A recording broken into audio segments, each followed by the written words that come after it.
नमस्कार दोस्तों। जो मुंबई में रहना चाहता है वो मराठी सीखे, वरना अपना सामान बांधकर उत्तर प्रदेश बिहार चला जाए। अगर आप हमारी जमीन पर हैं तो हमारी भाषा में बोलना सीखिए। महाराष्ट्र ये साफ कर चुका है, अगर आप मुंबई में रहकर भी मराठी नहीं बोलते तो आपको आउटसाइडर माना जाता है। इतना आउटसाइडर कि कई बार आपकी पिटाई तक हो सकती है, सिर्फ इसलिए कि आपने हिंदी में बात की। अब सवाल उठता है, आखिर क्यों उत्तर भारतीयों को महाराष्ट्र, कर्नाटक, हैदराबाद जैसे राज्यों में नौकरी के लिए जाना पड़ता है? क्यों वही युवा जो पढ़ाई में मेहनती है, जो देश की हर कॉम्पिटिटिव एग्जाम में टॉप करता है, उसे अपनी ही जमीन छोड़नी पड़ती है? एक वो भारत जो बेंगलुरु, मुंबई और हैदराबाद की ऊंची ऊंची ग्लास बिल्डिंग्स में काम करता है, और दूसरा वो भारत जो पटना, गोरखपुर या भागलपुर की धूल भरी सड़कों पर नौकरी की तलाश में घूमता है। चलिए जानते हैं इसके पीछे की असली वजह। लेकिन वजह जानने से पहले थोड़ा रुकिए और सोचिए इस आर्थिक राष्ट्रवाद पर, जो अब राज्यों के बीच एक खतरनाक जंग में बदल चुका है। उन्होंने हिंदी में बात करने वाले नॉर्थ इंडियंस को गैर स्थानीय और संस्कृति विरोधी कहा।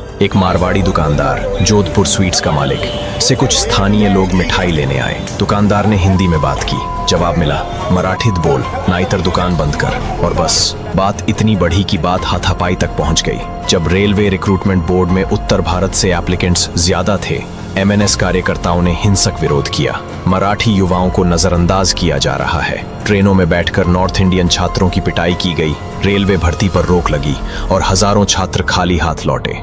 लेकिन ये डिवाइड सिर्फ महाराष्ट्र तक सीमित नहीं है। कर्नाटक और बेंगलुरु में भी भाषा और क्षेत्रीय पहचान के नाम पर भेदभाव के कई उदाहरण सामने आए हैं। कुछ महीने पहले बेंगलुरु में एक महिला ने वीडियो पोस्ट किया। वो ऑटो से उतर रही थी, लेकिन ड्राइवर ने कहा, आप हिंदी बोलती हैं? उतर जाइए, मैं नहीं ले जाऊंगा। क्यों? क्योंकि वो कन्नड़ नहीं बोलती थी। एक और केस में एक आदमी ने एक ऑटो ड्राइवर से कहा, क्या आप हिंदी समझते हैं? ड्राइवर बोला, ये कर्नाटक है, यहाँ हिंदी नहीं चलेगी, सिर्फ कन्नड़। वीडियो वायरल हुआ और दोनों तरफ बहस छिड़ गई। क्या भारत में अपनी ही राष्ट्रीय भाषा बोलना अब गुनाह बन गया है? एक महिला ने बताया कि जब उन्होंने बिजली कट की शिकायत के लिए कॉल किया तो BESCOM कॉल सेंटर के कर्मचारी ने कहा, हिंदी या अंग्रेजी नहीं, सिर्फ कन्नड़। यानी सेवा भी आपकी भाषा पर निर्भर है। यहाँ तक कि कई ऑटो पर लिखा दिखा, you are in Karnataka, learn Kannada, don't show your attitude, you have come here to beg. यानी आउटसाइडर के लिए संदेश साफ है, अगर यहाँ रहना है तो हमारी भाषा और नियम अपनाओ। लेकिन ये सिर्फ भाषा की लड़ाई नहीं है,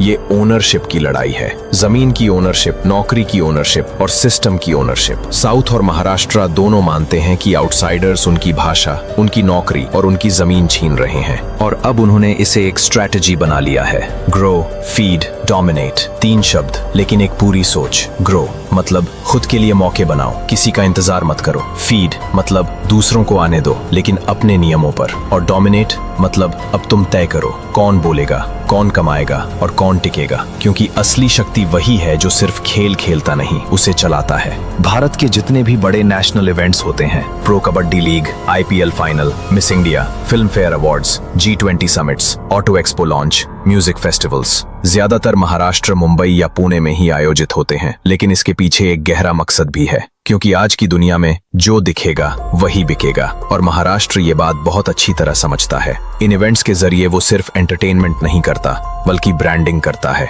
अपनी जमीन की, अपनी कल्चर की, अपनी इकोनॉमी की। जब प्रो कबड्डी या IPL का फाइनल मुंबई में होता है तो सिर्फ मैच नहीं होता, बल्कि दुनिया भर के इन्वेस्टर्स, स्पॉन्सर्स और डेलीगेट्स यहाँ आते हैं। वो रिश्ते बनाते हैं, डील्स साइन होती हैं और राज्य का नेटवर्क और रेप्यूटेशन दोनों मजबूत होते हैं, और जो बिकेगा वही बढ़ेगा। अब जरा तुलना कीजिए, क्या आपने कभी देखा कि महाराष्ट्र के लोग बाहर जाकर काम करते हुए? उनका एक सीधा जवाब होता है, घर की खेती करके सूखी रोटी खा लेंगे, लेकिन बाहर जाकर काम नहीं करेंगे। यानी आत्मसम्मान और स्थानीय स्वाभिमान का ये भाव इतना मजबूत है कि वे अपने राज्य के अंदर ही अवसर बना लेते हैं। वे सिर्फ नौकरी नहीं खोजते, नौकरी पैदा करते हैं, और यही माइंडसेट उन्हें सिस्टम बिल्डर बनाता है।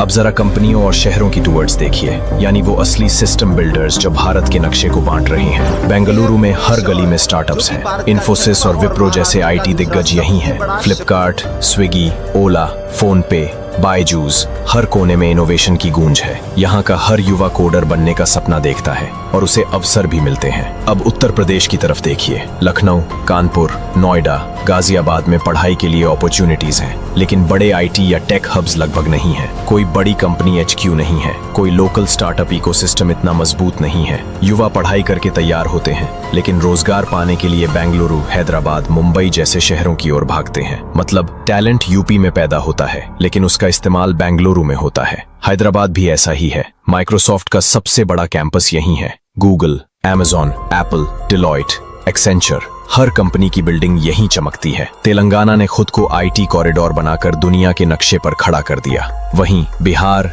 झारखंड और ओडिशा में IT या MNC HQ की कमी है। यहाँ युवा अपनी पढ़ाई पूरी करके बाहर निकल जाते हैं। चेन्नई में Hyundai, Ford, Renault, Nissan, Bollywood, विज्ञापन, मीडिया सभी सेंट्रलाइज्ड है। पुणे भी IT और ऑटोमोटिव हब बन चुका है। यहाँ लोकल स्टूडेंट्स और कर्मचारियों को न केवल नौकरी मिलती है, बल्कि एंटरप्रेन्योरशिप और इन्वेस्टमेंट का अवसर भी मिलता है। अब बिहार पर नजर डालिए। पटना, गया, भागलपुर में इंफ्रास्ट्रक्चर और इन्वेस्टमेंट की कमी साफ दिखाई देती है। यहाँ बड़ी इंडस्ट्रियल हाउसेज या MNC HQ नहीं है। यूथ पढ़ाई करके बाहर निकलते हैं और अपने राज्य में कोई मीनिंगफुल करियर नहीं बना पाते। इसका असर सिर्फ इंडिविजुअल पर नहीं, बल्कि पूरे राज्य की इकोनॉमी पर पड़ता है। टैलेंट ड्रेन हो जाता है, रेवेन्यू बाहर चला जाता है और लोकल डेवलपमेंट स्लो हो जाता है। हर बड़ी ऑटोमोबाइल कंपनी का दिल यहीं धड़कता है। इसे डिट्रॉइट ऑफ इंडिया कहा जाता है। मैन्युफैक्चरिंग से लेकर एक्सपोर्ट तक पूरा सिस्टम सेट है। लेकिन ईस्टर्न स्टेट्स में इंडस्ट्रियल बैकबोन कमजोर है। कोई बड़ा ऑटोमोटिव हब नहीं, कोई लोकल मैन्युफैक्चरिंग इकोसिस्टम नहीं।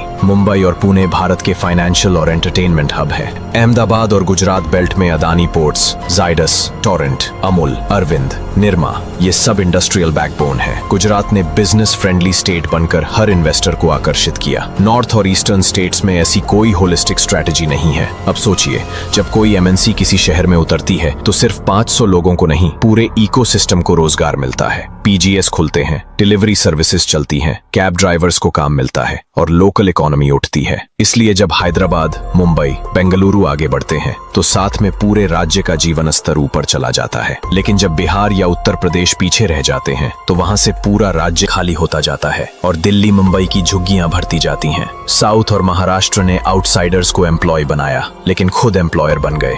नॉर्थ आज भी टेनेंट माइंडसेट में है, किराया दो, नौकरी मांगो और सिस्टम को दोष दो। जब तक ये माइंडसेट नहीं बदलेगा, भारत में ये डिवाइड बना रहेगा। एक भारत जो सिस्टम चलाता है और दूसरा भारत जो उसी सिस्टम में सर्वाइवल ढूंढता है। और यही वजह है कि युवा अपनी ही जमीन छोड़कर दूसरे राज्यों में काम करने को मजबूर है। ये सिर्फ रोजगार का मुद्दा नथिंग, बल्कि इकोनॉमिक स्ट्रेटेजी, इंडस्ट्रियल पॉलिसी और राज्य की विजन का फर्क है। अगर नॉर्थ और ईस्टर्न स्टेट्स ने भी साउथ और महाराष्ट्र की तरह इकोसिस्टम्स तैयार किए होते तो यहाँ पैदा होने वाला टैलेंट यहाँ ही रुकता और आर्थिक विकास के मामले में फर्क कम होता। इतना ही नहीं, कंट्रोवर्सीज और छोटे इंसिडेंट्स भी बताते हैं कि ये डिवाइड कितना गंभीर है। बेंगलुरु में महिलाओं को हिंदी बोलने पर ऑटो से उतार दिया गया। कॉल सेंटर में कंप्लेंट दर्ज नहीं की गई क्योंकि आप कन्नड़ नहीं बोलती। महाराष्ट्र में दुकानदारों को मराठी न बोलने पर धमकाया गया और रेलवे भर्तियों में नॉर्थ इंडियन छात्रों की पिटाई की गई। ये सब भाषा और लोकल आइडेंटिटी की लड़ाई के रूप में दिखते हैं, लेकिन असल में ये जॉब्स, कंट्रोल और इकोनॉमिक पावर की लड़ाई है।